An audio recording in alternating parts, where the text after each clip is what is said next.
Hello, എൻ്റെ പേര് സിന്ധു മരിയാനെപ്പോളിയൻ. ഞാൻ തിരുവനന്തപുരം സ്വദേശിനിയാണ്. തിരുവനന്തപുരത്ത് പുല്ലുവിള എന്ന് പറയുന്ന ഒരു മത്സ്യബന്ധന ഗ്രാമത്തിൽ നിന്നുള്ള പരമ്പരാഗത മത്സ്യത്തൊഴിലാളിയായ നെപ്പോളിയന്റെയും മരിയദാസിയുടെയും മകളാണ്. ഞാന് ഇപ്പോ 2 പ്രൊജക്ടുകളിൽ റിസർച്ച് അസിസ്റ്റന്റായി ജോലി ചെയ്യുകയാണ്. രണ്ടും വളരെ പ്രസ്റ്റീജിയസ് ആയിട്ടുള്ള 2 എഡ്യൂക്കേഷണൽ ഇൻസ്റ്റിറ്റ്യൂഷൻസിലാണ് ഞാനിപ്പോൾ വർക്ക് ചെയ്യുന്നത്. ഒരെണ്ണം നമ്മുടെ IIT മദ്രാസ്, അവിടുത്തെ ഹ്യൂമാനിറ്റീസ് ഡിപ്പാർട്ട്മെന്റിലെ ഒരു പ്രൊഫസർക്കൊപ്പം കേരളം ഉൾപ്പെടെ ഇന്ത്യയിലെ 3 സംസ്ഥാനങ്ങളിലെ 3 തെരഞ്ഞെടുക്കപ്പെട്ട നഗരങ്ങളിലെ അവിടുത്തെ കോർപ്പറേഷൻസ്, അവിടുത്തെ നഗര കേന്ദ്രീകൃത ഭരണകൂടങ്ങൾ കോവിഡ് ബാധയെ അല്ലെങ്കിൽ കോവിഡ് പാൻഡമിക്കിനെ എങ്ങനെയാണ് അവർ കൈകാര്യം ചെയ്തത് എന്നുള്ളതിനെ പറ്റിയിട്ട് ഒരു അർബൻ ഡെവലപ്മെന്റ് പെർസ്പെക്റ്റീവിലുള്ള ഒരു സ്റ്റഡിയാണത്. മറ്റൊന്ന് UK യൂണിവേഴ്സിറ്റി ഓഫ് സസെക്സ് എന്ന യൂണിവേഴ്സിറ്റിയിലെ ഗ്ലോബൽ സ്റ്റഡീസ് ഡിപ്പാർട്ട്മെന്റിന്റെ നേതൃത്വത്തിൽ നടക്കുന്ന ഫോർകാസ്റ്റിംഗ് വിത്ത് ഫിഷേഴ്സ് എന്ന ഒരു ഇന്റർഡിസിപ്ലിനറി സ്വഭാവമുള്ള പ്രൊജക്ടില് അതിന്റെ റിസർച്ച് അസിസ്റ്റന്റായി കൂടി ജോലി ചെയ്യുവാണ്. അത് കുറെ കൂടെ ഞാൻ താമസിക്കുന്ന എന്റെ അച്ഛൻ ഉൾപ്പെടെയുള്ള മത്സ്യത്തൊഴിലാളികളുടെ അവർക്ക് ഓഖി പോലുള്ള ഒരു ദുരന്തത്തിന് ശേഷം അവർക്ക് ലഭിച്ചുകൊണ്ടിരിക്കുന്ന ഔദ്യോഗിക കാലാവസ്ഥാ റിപ്പോർട്ടുകളെ എങ്ങനെ കുറെ കൂടെ ഫലവത്താക്കാം, അതിന്റെ ക്വാളിറ്റി എങ്ങനെ ഇംപ്രൂവ് ചെയ്യാം, എങ്ങനെ കുറെ കൂടെ ഒരു റിസീവിംഗ് എൻഡിലുള്ള മത്സ്യത്തൊഴിലാളികൾക്കും അതിന്റെ പ്രൊഡ്യൂസേഴ്സ് ആയിട്ടുള്ള ഗവൺമെന്റ് ഒഫീഷ്യൽ ഏജൻസികളുടെയും ഇവരുടെ രണ്ടുപേരുടെ ഇടയിൽ എങ്ങനെ ഒരു ബ്രിഡ്ജായി വർക്ക് ചെയ്തുകൊണ്ട് ഇത്തരത്തിലുള്ള സയന്റിഫിക് നോളജിന്റെ ഒരു എഫക്റ്റ് വർദ്ധിപ്പിക്കാം എന്ന് പഠിക്കുന്ന ഒരു പ്രൊജക്റ്റാണ് ഈ സസെക്സ് യൂണിവേഴ്സിറ്റി പ്രൊജക്ട്. അപ്പൊ നിങ്ങൾ മനസ്സിലാക്കിയതുപോലെ ഈ 2 പ്രൊജക്റ്റും സാമൂഹികമായി വളരെയധികം പ്രാധാന്യമുള്ള, സമൂഹത്തിൽ വളരെ ക്രിയാത്മകമായ മാറ്റം കൊണ്ടുവരാൻ സാധിക്കുന്ന 2 റിലവന്റ് ആയ 2 പ്രൊജക്ടുകളിലാണ് ഞാനിപ്പോൾ ജോലി ചെയ്യുന്നത്.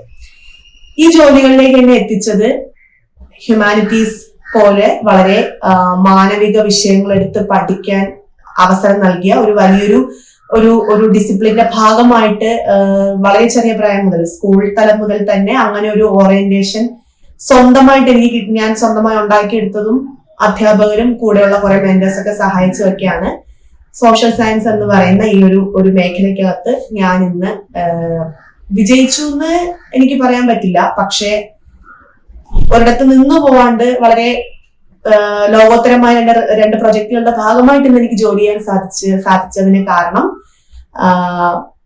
മെജോറിറ്റി തിരഞ്ഞെടുക്കുന്ന സയൻസ് എന്ന സ്ട്രീമിന് പുറകെ പോവാണ്ട് ഹ്യൂമാനിറ്റീസ് എന്ന വളരെ ചുരുക്കം പേര് മാത്രം തിരഞ്ഞെടുക്കുന്ന ഒരു സ്ട്രീമിന്റെ ഭാഗമായി മുന്നോട്ട് വന്നതുകൊണ്ടാണ്.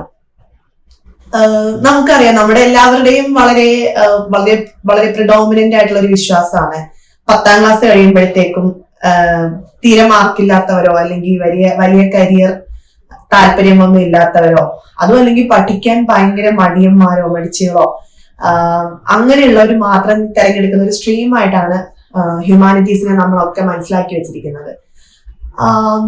ആ ഒരു ധാരണ സത്യം പറഞ്ഞാൽ പൊളിച്ചെഴുതേണ്ട കാലമൊക്കെ പണ്ടേ കടന്നു. കാരണം സയൻസ് എങ്ങനെയാണോ നമ്മുടെയൊക്കെ നിത്യജീവിതം ഈസി ആക്കിയത്, അതുപോലെ തന്നെ നമ്മളായിരിക്കുന്ന സമൂഹത്തെ പറ്റി കൂടി അതിന്റെ ഫങ്ഷനിങ്ങിനെ പറ്റി കൂടി നമ്മള് വളരെ കൃത്യമായും വ്യക്തമായും പഠിച്ചാൽ മാത്രമേ ഒരു സമൂഹം എന്നുള്ള നിലയ്ക്ക് നമ്മുടെ ഒരു ഒഴുക്ക് കൃത്യമായിട്ട് മുന്നോട്ട് പോകുള്ളൂ. ഞാൻ 10ാം ക്ലാസ് കഴിഞ്ഞപ്പോൾ എല്ലാവരും പോലെ അത്യാവശ്യം തരക്കേടില്ലാത്ത മാർക്കൊക്കെ ഉണ്ടായിരുന്നു. അപ്പൊ 10ാം ക്ലാസ് കഴിഞ്ഞിട്ട് എന്റെ കൂടെ ഉണ്ടായിരുന്ന 90% ആൾക്കാരെയും പോലെ അവരൊക്കെ സയൻസ് എന്നുള്ളൊരു ലൈനിലായിരുന്നു നിന്ന്. എന്നെക്കാളും മാർക്ക് കുറവുള്ളവർ ഉൾപ്പെടെ സയൻസിനായിരുന്നു താല്പര്യം പ്രകടിപ്പിച്ചിരുന്നത്. പക്ഷെ ഞാൻ 10ാം ക്ലാസ് പരീക്ഷ എഴുതുമ്പോൾ തന്നെ എനിക്ക് ഉറപ്പായിരുന്നു ഞാൻ സയൻസ് എടുക്കില്ല എന്നുള്ളത്. പിന്നെ കൊമേഴ്സ് എടുക്കണോ ഹ്യൂമാനിറ്റീസ് എടുക്കണോ എന്നുള്ളതായിരുന്നു എന്റെ കൺഫ്യൂഷൻ. പക്ഷെ സോഷ്യൽ സയൻസ്, പിന്നെ മലയാളം, ഇംഗ്ലീഷ് പോലുള്ള സാഹിത്യം സംബന്ധമായിട്ടുള്ള പേപ്പറുകൾ, ഈ വിഷയങ്ങളൊക്കെ എനിക്ക് വളരെ താല്പര്യമുള്ള ഒരാളായിരുന്നു ഞാൻ. വലിയ തോതിൽ ഒരു സോഷ്യൽ പ്രഷർ എനിക്ക് ഉണ്ടായിരുന്നു. സ്വാഭാവികമായിട്ടും അത്യാവശ്യം മാർക്കൊക്കെ ഉള്ള ഒരു കുട്ടി ഹ്യൂമാനിറ്റീസ് ചൂസ് ചെയ്യുമ്പോൾ എന്നെ ഏറ്റവും ഇപ്പോഴും അത്ഭുതപ്പെടുത്തുന്ന കാര്യം, എന്നെ 10ാം ക്ലാസ് പഠിപ്പിച്ച സോഷ്യൽ സയൻസ് പഠിപ്പിച്ച എന്റെ ഒരു അധ്യാപിക ഉൾപ്പെടെ എന്നോട് വളരെ നല്ല ഒരു അർത്ഥത്തിൽ തന്നെ എന്നോട് സജസ്റ്റ് ചെയ്തത്, മേ ബി സയൻസ് +2 സയൻസ് തന്നെ എടുത്ത് പഠിക്കും സിന്ധു, +2 കഴിഞ്ഞിട്ട് നിനക്ക് കുറെ കൂടെ സ്പെഷ്യലൈസ്ഡ് ആയിട്ടുള്ള സോഷ്യൽ സയൻസ് റിലേറ്റഡ് ആയിട്ടുള്ള ഒരു ഫീൽഡിലോട്ട് തിരിയാം, അല്ലെങ്കിൽ ഗ്രാജുവേഷൻ ഒക്കെ എടുക്കുമ്പോൾ BA എടുക്കുമ്പോൾ വേറൊരു കോഴ്സ് എടുക്കാം. പക്ഷെ +2 സയൻസ് എടുക്കുന്നതായിരിക്കും സേഫ്. കാരണം പിന്നീട് അതൊരു വേണ്ടിയിരുന്നില്ല എന്നുള്ളൊരു തോന്നലൊക്കെ ഉണ്ടാവാനുള്ള സാധ്യത ഉണ്ടെന്ന് എന്നോട് പറഞ്ഞിരുന്നു. അപ്പോൾ നമ്മളൊന്ന് ആലോചിക്കണേ, ഒരു സോഷ്യൽ സയൻസ് പഠിപ്പിക്കുന്ന അധ്യാപികയ്ക്ക് പോലും അത്തരത്തിലുള്ള ഒരു ചിന്ത അവരിൽ വരുന്നുണ്ട്. അവരുടെ ഒരു സ്റ്റുഡന്റിന് സയൻസ് എടുക്കാനായിട്ട് സജസ്റ്റ് ചെയ്യേണ്ടി വരുന്ന ഒരു സോഷ്യൽ സിറ്റുവേഷനിലാണ് നമ്മളിപ്പോ ഉള്ളത്. പക്ഷെ ഞാൻ ആ ഒരു ഉപദേശം തൽക്കാലം വേണ്ടാന്ന് വെച്ചു. ഞാനത് ടീച്ചറിനോടുള്ള എല്ലാ ബഹുമാനത്തോടു കൂടി തന്നെ ഞാൻ ഹ്യൂമാനിറ്റീസ് ആണ് ചൂസ് ചെയ്തത്. പഠിച്ചു, ഹ്യൂമാനിറ്റീസ് പഠിച്ചു. അപ്പൊ പലരും കരുതി സിവിൽ സർവീസ് ആയിരിക്കും എന്റെ താല്പര്യം, സിവിൽ സർവീസ് ഉള്ളതുകൊണ്ടായിരിക്കും അല്ലെ ആ ഹ്യൂമാനിറ്റീസ് ചൂസ് ചെയ്തതെന്ന്. അവരോടൊക്കെ ഞാൻ സിവിൽ സർവീസും താല്പര്യമുണ്ട്, നോക്കാം, ഒരു കൈ നോക്കാം. പക്ഷെ എന്റെ മനസ്സിൽ ജേർണലിസ്റ്റ് ആയിരുന്നു. ജേർണലിസ്റ്റ് ആവുക എന്നുള്ളതായിരുന്നു എന്റെ എക്കാലത്തെയും വലിയ ആഗ്രഹം. ഞാൻ നന്നായിട്ട് എഴുതുന്ന ഒരാളായിരുന്നു. അത്യാവശ്യം തരക്കേടില്ലാണ്ട് മനസ്സിൽ തോന്നുന്ന കാര്യങ്ങള് ഫിക്ഷൻ അർത്ഥത്തിലും എഴുതാറുണ്ടായിരുന്നു. അതോടൊപ്പം തന്നെ വളരെ വിഷയങ്ങളെ എഴുതി ഫലിപ്പിക്കാനും അത് വായിക്കുന്ന ആൾക്ക് അയാളുടെ മനസ്സിൽ തങ്ങി നിൽക്കുന്ന വിധത്തിലൊക്കെ എഴുതാനൊക്കെ പതുക്കെ എനിക്ക് പറ്റുന്നുണ്ടായിരുന്നു. അത്യാവശ്യം വായിക്കുന്ന ഒരു കൂട്ടത്തിലൊക്കെ ആയിരുന്നു. അപ്പൊ അതുകൊണ്ടായിരിക്കാം ജേർണലിസം എന്റെ തലയിൽ കയറിയത്. സ്വാഭാവികമായിട്ടും +2 കഴിഞ്ഞു. അടുത്ത ഓപ്ഷൻസ് ആലോചിച്ചപ്പോ തിരുവനന്തപുരത്ത് മാറനാന്യൂസ് കോളേജ് എന്ന് പറയുന്നത് എനിക്ക് വളരെ ഇഷ്ടമുള്ള ബഹുമാനമുള്ള ഒരു കോളേജായിരുന്നു. അപ്പൊ അവിടെ പഠിക്കണമെന്ന് വലിയ ആഗ്രഹമായിരുന്നു. അവിടെ ജേർണലിസം ഉണ്ടെന്ന് കേട്ടപ്പോൾ പിന്നെ ഒന്നും ആലോചിച്ചില്ല. അവിടെ നിന്നായിരുന്നു ഞാൻ BA, എനിക്കവിടെ അഡ്മിഷൻ കിട്ടി. അവിടെയായിരുന്നു ഞാൻ എന്റെ BA പൂർത്തിയാക്കിയത്. BAക്ക് ശേഷം സ്വാഭാവികമായിട്ടും എന്റെ ഒരു ജീവിത സാഹചര്യങ്ങളൊക്കെ കാരണം എത്രയും വേഗം ഒരു ജോലിയിലേക്ക്, ഒരു ഇൻകം പ്രൊഡ്യൂസ് ചെയ്യുന്ന ഒരു പരിപാടിയിലേക്ക് കടക്കുക എന്നുള്ളതായിരുന്നു ഞാൻ സ്വയം എടുത്ത തീരുമാനം. പിന്നെ അങ്ങോട്ട് പഠിക്കുക എന്നുള്ളത് എനിക്ക് ആദ്യം ഒരു താല്പര്യം ഉണ്ടായിരുന്നില്ല. കാരണം അച്ഛൻ അപ്പോഴും കടലിൽ ജോലിക്ക് പോകുന്നത്, അച്ഛൻ ഇപ്പോഴും കടലിൽ പണിക്ക് പോകുന്ന ആളാണ്. അപ്പം അച്ഛനെ ഒന്ന് സഹായിക്കണം, കുറച്ചൊക്കെ പുള്ളിയുടെ ഒരു ബേർഡൻ ഒന്ന് കുറയ്ക്കണം, ഞാനൊരു ജോലിക്ക് കയറി കഴിഞ്ഞാൽ. പിന്നെ മാത്രമല്ല, കല്യാണം എന്ന് പറയുന്ന ഇൻസ്റ്റിറ്റ്യൂഷനിൽ നിന്ന് അതിലോട്ട് വേഗം കടക്കാണ്ട് അതിൽ നിന്ന് അത് പരമാവധി നീട്ടാനുള്ള ഒരു ഓപ്ഷൻ കൂടിയായിരുന്നു എനിക്ക് ജോലി. അപ്പൊ ഞാൻ ജോലിയിലോട്ടാണ് ആദ്യം ശ്രദ്ധിച്ചത്. പക്ഷേ കുറെ പേരുടെ മെന്ററിങ്ങും കുറെ പേരുടെ ഒക്കെ ഒരു എന്താണ് അവരൊക്കെ എന്നെ കുറെ ഹെൽപ്പ് ചെയ്തത് കൊണ്ടും അവരുടെയൊക്കെ അവരുടെ ഒരു ഹെൽപ്പൊക്കെ കൊണ്ട് ഞാന് ജോലിക്ക് നോക്കുന്നതിനോടൊപ്പം തന്നെ പോസ്റ്റ് ഗ്രാജുവേഷൻ MAക്കുള്ള ഒരു സാധ്യത കൂടെ ഞാൻ നോക്കി. ഇന്ത്യയിൽ അറിയപ്പെടുന്ന സെൻട്രൽ യൂണിവേഴ്സിറ്റികളിലൊക്കെ ഞാൻ അപ്ലൈ ചെയ്തു. അതെനിക്ക് മാറനാന്യൂസ് എന്നൊക്കെ കിട്ടിയ ഒരു അറിവാണ്.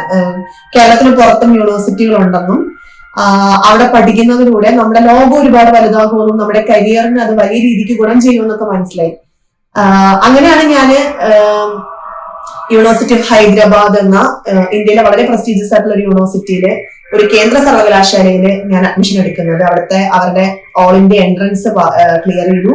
അത് കഴിഞ്ഞ് അവരുടെ ഒരു റിട്ടേൺ ടെസ്റ്റ് ഉണ്ടായിരുന്നു, ഒരു പാനൽ ഇന്റർവ്യൂ ഉണ്ടായിരുന്നു. അത് രണ്ടും കടന്നു. അത് കഴിഞ്ഞുള്ള ഒരു പേഴ്സണൽ ഇന്റർവ്യൂ ഒക്കെ കടന്നതിന് ശേഷമാണ്, ഇത്രയും കടമ്പകൾ കടന്നതിന് ശേഷമാണ് യൂണിവേഴ്സിറ്റി ഓഫ് ഹൈദരാബാദിൽ അഡ്മിഷൻ എടുക്കുന്നത്.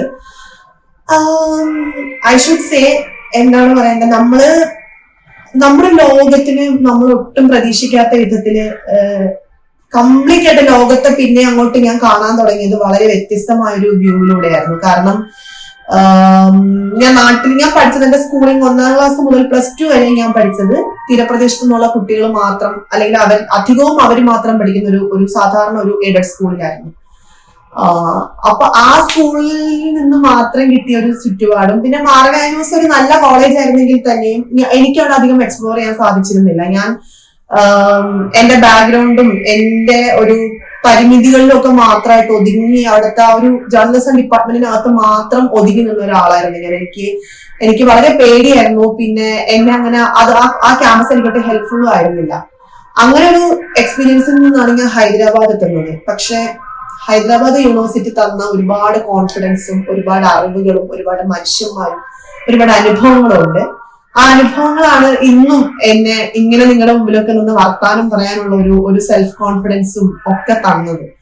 അവിടുന്ന് ഞാൻ 2 വർഷത്തെ വളരെ മികച്ച ഒരു ഡിപ്പാർട്ട്മെന്റില് വളരെ മികച്ച ഒരു കോഴ്സായിരുന്നു പൂർത്തിയാക്കിയത്. MA communication and media studies ആയിരുന്നു. അവിടെ നിന്ന് ഇറങ്ങുമ്പോൾ എന്റെ മനസ്സിലുള്ള ആഗ്രഹമായിരുന്നു എനിക്ക് PhDക്ക് ചേരണം എന്നുള്ളത്. ഡോക്ടർ സിന്ധു മരിയ നെപ്പോളിയൻ എന്നുള്ള ഒരു പേര് കേൾക്കണം, അങ്ങനെ എന്റെ പേര് അങ്ങനെ അറിയപ്പെടണം എന്ന് വലിയ ആഗ്രഹമായിരുന്നു. ആ ആഗ്രഹം ഇപ്പോഴും നിറവേറ്റാൻ പറ്റിയിട്ടില്ല. ഞാൻ ഇപ്പോഴും അതിന്റെ ഒരു പ്രോസസ്സിൽ തന്നെയാണ്. പക്ഷെ ഹൈദരാബാദിൽ നിന്ന് ഇറങ്ങിയിട്ട് ജേർണലിസം എന്റെ മനസ്സിൽ തന്നെ ഉണ്ടായിരുന്നു. അങ്ങനെയാണ് ഞാൻ 2 വർഷം ഏഷ്യാനെറ്റ് ന്യൂസ്, കേരളത്തിലെ ഏറ്റവും പ്രധാനപ്പെട്ട ഏറ്റവും പോപ്പുലർ ആയിട്ടുള്ള ഒരു മാധ്യമ സ്ഥാപനത്തിൽ, ഒരു വിഷ്വൽ മീഡിയ സ്ഥാപനത്തിനകത്ത് ഞാൻ ജോയിൻ ചെയ്യുന്നത് 2018. 2020 വരെ 2 വർഷം ഞാൻ അവിടെ ജോലി ചെയ്തു. അത് വളരെ മികച്ച മറ്റൊരു ലേണിംഗ് എക്സ്പീരിയൻസ് ആയിരുന്നു. ഒരു മാധ്യമ സ്ഥാപനം, ഒരു എങ്ങനെയാണ് നമ്മൾ ഈ ടി വിയിലൊക്കെ കാണുന്ന അല്ലെങ്കിൽ സിനിമകളിലൊക്കെ മാത്രം കണ്ടു പരിചയമുള്ള അതിന്റെ അകത്ത് എന്താ സംഭവിക്കുന്നതെന്ന് അറിയാനൊക്കെയുള്ള ഒരു കൗതുകമൊക്കെ എനിക്ക് ഉണ്ടായിരുന്നു. ഞാനത് അറിഞ്ഞു. ആ തിരക്കിന്റെ ഭാഗമായി, ആ പ്രഷറിന്റെ ഭാഗമായിട്ട് വർക്ക് ചെയ്തു. ഡൽഹി ബ്യൂറോ പോലെ ഏറ്റവും ഹാപ്പനിങ് ആയിട്ടുള്ള, പൊളിറ്റിക്കലി ഒക്കെ ഉൾപ്പെടെ ഇന്ത്യയിലെ ഏറ്റവും ഹാപ്പനിങ് ആയിട്ടുള്ള സിറ്റിക്കകത്ത് 1 വർഷത്തോളം താമസിച്ചുകൊണ്ട് ലോക്സഭാ ഇലക്ഷൻ അവിടെ നിന്ന് റിപ്പോർട്ട് ചെയ്യുന്ന ഒരു ഭാഗ്യമൊക്കെ എനിക്ക് കിട്ടിയിരുന്നു. അതായിരുന്നു ഒരു പക്ഷെ എന്റെ ഒരു 2 വർഷം നീണ്ടുന്ന ഒരു മെയിൻ സ്ട്രീം മീഡിയ എക്സ്പീരിയൻസിനകത്തുള്ള അതിന്റെ ഏറ്റവും പ്രധാനപ്പെട്ട, ഞാൻ ഏറ്റവും വിലമതിക്കുന്ന ഒരു വിലമതിക്കാനാവാത്ത ഒരു എക്സ്പീരിയൻസ് ആയിട്ട് കരുതുന്നത് അതാണ്. മോദിയുടെ വളരെ റെനൗണ്ട് ആയിട്ടുള്ള വളരെ കുപ്രസിദ്ധമായിട്ടുള്ള ആ പ്രസ് കോൺഫറൻസ് ഉൾപ്പെടെ അറ്റൻഡ് ചെയ്യാനുള്ള ഭാഗ്യം ഉണ്ടായി. അത്തരത്തിൽ ഒരുപാട് എക്സ്പീരിയൻസ്, ഇന്ത്യയിലെ ദേശീയ രാഷ്ട്രീയത്തിലെ നേതാക്കന്മാരെ കാണാൻ, പല മനുഷ്യരെ കാണാൻ ഒക്കെ എന്നെ സഹായിച്ചത്, മനുഷ്യരോട് നിരന്തരം സംസാരിച്ചുകൊണ്ടിരിക്കാൻ, അവരുടെ വിഷയങ്ങൾ ഒരു മൈക്കിനപ്പുറത്തേക്ക് ലോകത്തെ അറിയിച്ചുകൊണ്ടിരിക്കാൻ, അതിന്മേൽ തുടരെ ചർച്ചകളുടെ ഭാഗമാവാൻ, കൂടുതൽ അറിയാൻ, കൂടുതൽ വായിക്കാൻ, കൂടുതൽ മനസ്സിലാക്കാൻ ഒക്കെ സാധിച്ചത് ആ ഒരു ജേർണലിസം ജീവിതം, ആ ഒരു ജോലി കൊണ്ടാണ് 2 വർഷത്തെ. അതിനുശേഷം ഞാൻ അവിടെ നിന്ന് ഇറങ്ങി. എനിക്ക് PhD, ഞാൻ നേരത്തെ സൂചിപ്പിച്ചിരുന്നല്ലോ, PhD എന്നുള്ള ആഗ്രഹം ഇങ്ങനെ ഉള്ളിൽ കിടന്നതുകൊണ്ട് തന്നെ റിസർച്ചിലും കൂടെ എന്റെ ഒരു ഭാവി ഒന്ന് പരീക്ഷിക്കണമെന്നുണ്ടായിരുന്നു അവിടുന്ന്. പക്ഷെ ഞാൻ ഇറങ്ങിയ പിന്നാലെ തന്നെ കോവിഡ് സിറ്റുവേഷൻ ഒക്കെ ആയതോടുകൂടി തൽക്കാലം മറ്റൊരു ജോലിക്ക് കയറുക എന്നുള്ള അർത്ഥത്തിലാണ് ഞാൻ സസെക്സ് യൂണിവേഴ്സിറ്റിയുടെ പ്രോജക്റ്റിനെ പറ്റി അറിയുന്നതും അവരുടെ ടീമിന്റെ മുമ്പിൽ എത്തിപ്പെടുന്നതും. അവരുമായി ചെറിയൊരു ഫോമൽ ഇന്റർവ്യൂ ഒക്കെ ഉണ്ടായിരുന്നു. പക്ഷെ മോസ്റ്റ്ലി അവർക്ക് കമ്മ്യൂണിറ്റിയിൽ നിന്ന് തന്നെയുള്ള മീഡിയ എക്സ്പീരിയൻസ് ഉള്ള ഒരാളായിരുന്നു ആവശ്യം. അതുകൊണ്ട് തന്നെ അത് എനിക്കായിട്ട് തന്നെ ഉണ്ടാക്കപ്പെട്ട ഒരു റോള് പോലെ ആയിരുന്നു അത്. അവിടെ ജോയിൻ ചെയ്തു. ഇപ്പൊ 2 വർഷം ആവുന്നു സസെക്സ് യൂണിവേഴ്സിറ്റിക്കൊപ്പം. റേഡിയോ പ്രോഗ്രാം പോലൊരു കമ്മ്യൂണിറ്റി റേഡിയോ പോലുള്ള ഒരു കുഞ്ഞ് ഇനിഷ്യേറ്റീവാണ് ഞാൻ ഹാൻഡിൽ ചെയ്യുന്നത്. ഫോർകാസ്റ്റ് കൊടുക്കുക പോലുള്ള ജോലികളൊക്കെയാണ് ഇപ്പോഴും ചെയ്തുകൊണ്ടിരിക്കുന്നത്. അപ്പൊ ആ ജോലിയിൽ ഇപ്പോഴും തുടരുന്നു. അതിനോടൊപ്പമാണ് ഈ വർഷം IIT മദ്രാസിലെ മറ്റൊരു പ്രൊജക്റ്റിൽ കൂടെ ജോയിൻ ചെയ്തത്. 2 പ്രൊജക്റ്റും അടുത്ത വർഷത്തോടുകൂടി മിക്കവാറും അവസാനിക്കും. അപ്പോഴത്തേക്കും അതിന് പിന്നാലെ PhDക്ക് കയറുക എന്നുള്ളതാണ് എന്റെ ആഗ്രഹം. ഞാൻ പഠിച്ച ഹൈദരാബാദ് പോലുള്ള ഇന്ത്യയിലെ തന്നെ ജേർണലിസത്തിന് ഏറ്റവും മികച്ച ഒരു ക്യാമ്പസിലോ അല്ലെങ്കിൽ ഇന്ത്യക്ക് പുറത്ത് സ്കോളർഷിപ്പോട് കൂടി ഏതെങ്കിലും ഒരു നല്ല യൂണിവേഴ്സിറ്റിയിലെ PhDക്ക് കയറുക എന്നുള്ളതാണ് ഇപ്പോഴത്തെ എന്റെ ഏറ്റവും വലിയൊരു ആഗ്രഹം. അതിന്റെ ഒരു ഹാർഡ് വർക്കിൽ, അതിന്റെ ഒരു പ്രോസസ്സിലൊക്കെയാണ് ഞാൻ പലൊരു പ്രിപ്പറേഷനിലൊക്കെയാണ് ഇപ്പൊ കടന്നുപോയിക്കൊണ്ടിരിക്കുന്നത്. അപ്പോ ഇത്തരത്തില് ലോകത്തിന്റെ വിശാലത എനിക്ക് കാണിച്ചു തന്നത് ഹ്യൂമാനിറ്റീസും ഈ ഒരു സ്ട്രീം ഓഫ് നോളജ് ഒക്കെ ആയിരുന്നു. ഞാനൊരു പക്ഷെ സയൻസ് എടുത്തിരുന്നില്ല. അന്നത്തെ ഒരു സോഷ്യൽ പ്രഷറൊക്കെ കണക്കിലെടുത്ത് കുടുംബക്കാരും കൂട്ടുകാരും ഒക്കെ സയൻസിലോട്ട് തിരിയാനായിട്ടാണ് എന്നോട് പറഞ്ഞുകൊണ്ടിരുന്നത് 10ാം ക്ലാസ്സിൽ പഠിക്കുമ്പോൾ. സ്വാഭാവികമായിട്ട് 10ാം ക്ലാസ്സിൽ പഠിച്ചിട്ട് നിൽക്കുന്ന, SSLC പരീക്ഷ എഴുതിയിട്ട് നിൽക്കുന്ന ഒരു കുട്ടീനെ സംബന്ധിച്ചിടത്തോളം ശരിക്കും ഒരു കുട്ടിയാണ്. അവർക്ക് ലോകത്തെ പറ്റിയിട്ടൊന്നും അറിയില്ല. വളരെ ലിമിറ്റഡ് ആയിട്ടുള്ള ഒരു ചുറ്റുപാട് നിൽക്കുന്ന ഒരാളാണ്. അപ്പൊ അവരെ സംബന്ധിച്ചിടത്തോളം സയൻസ് ആയിരിക്കാം സേഫ് ഓപ്ഷൻ എന്നാണ് ഒരു 99% ആൾക്കാരും സ്വാഭാവികമായിട്ട് വിചാരിക്കുക. പക്ഷെ ആ ഒരു ലോകം മുഴുവൻ നമ്മളോട് മറ്റൊരു ഉപദേശം, അല്ലെങ്കിൽ നമ്മൾക്ക് നമ്മുടെ മനസ്സിന് വിരുദ്ധമായിട്ടുള്ള ഒരു ഉപദേശം കിട്ടിയാലും, ലോകം മുഴുവൻ നമ്മളോട് അങ്ങനെ ഒരു ഉപദേശം തന്നാലും, സയൻസ് എടുക്കുന്ന ഉപദേശം തന്നാലും, ഹ്യൂമാനിറ്റീസ് എന്ന ഓപ്ഷനിലേക്ക് തിരിയാനായിട്ട് ഒരു ഡിഫറെന്റ് പാത്തിലേക്ക്, 2 പാത്ത് കിടക്കുമ്പോൾ അതിൽ ഏറ്റവും കൂടുതൽ മനുഷ്യന്മാരെ ചൂസ് ചെയ്ത വഴിയിലോട്ട് തിരിയാതെ വളരെ കുറച്ച് പേര് മാത്രം നടന്ന വഴിയിലോട്ട് തിരിഞ്ഞു പോയത് കൊണ്ടാണ് ഞാൻ ഇന്ന് ഇവിടെ നിൽക്കുന്നത്. ഒരു പക്ഷെ ഞാൻ സയൻസ് ചൂസ് ചെയ്തിരുന്നെങ്കിലും മേ ബി ഞാൻ എഞ്ചിനീയറിംഗോ മറ്റോ ചിലപ്പോൾ എടുക്കുമായിരുന്നു, ചിലപ്പോൾ എടുക്കാണ്ടിരിക്കാം. കാരണം ഞാനൊരു മാത്സ്, ഫിസിക്സ് പോലുള്ള സബ്ജക്റ്റിനോടൊന്നും ഒട്ടും പറ്റുന്ന ഒരാളല്ല. എനിക്ക് തീരെ താല്പര്യമില്ലാത്ത മേഖലകളും വിഷയങ്ങളും ഒക്കെയാണ്. അതുകൊണ്ട് തന്നെ എഞ്ചിനീയറിംഗ് ഒന്നും എടുക്കാൻ സാധ്യത ഉണ്ടാവില്ല. മേ ബി ഞാനൊരു BSc ബയോളജിയോ ബോട്ടണിയോ സുവോളജിയോ അങ്ങനെ എന്തെങ്കിലും പഠിക്കാനോ, അത് കഴിഞ്ഞിട്ട് ഒരു പക്ഷേ PSC പരീക്ഷ എഴുതിയോ അല്ലെങ്കിൽ അങ്ങനെ എന്തെങ്കിലുമൊക്കെ ചെയ്തോ ഒരു പക്ഷെ ഞാൻ സ്റ്റക്കായി നിന്ന് പോയേനെ.